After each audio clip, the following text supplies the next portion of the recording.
चालू जल ढारी करे सावन में सजया संवर के कैसन विचार कैलू मन में कैसन तलाश बाटे बर के बतावा ना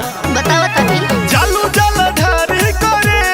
सावन में सजया संवर के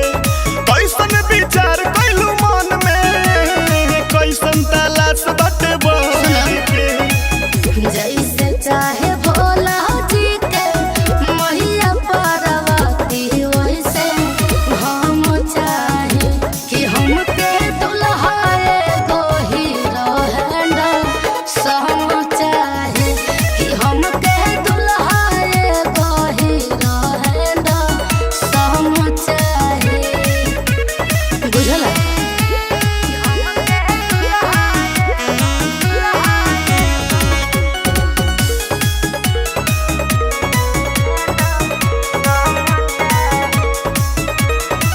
जल से लोटिया भरल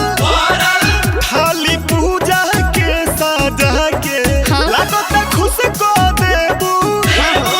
भोले बाबा के बोला के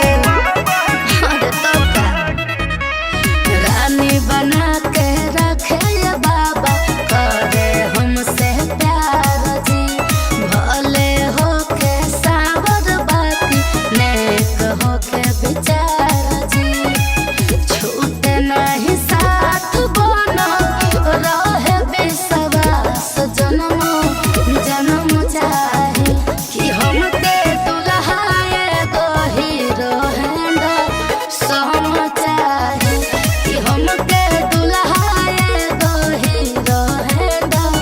हम चाहे।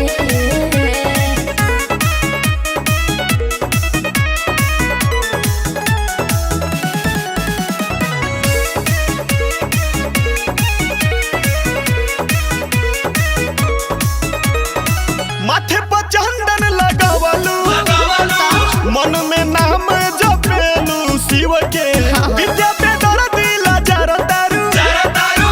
और मंदिर में दिया ना घीव के। अच्छा तो सुनो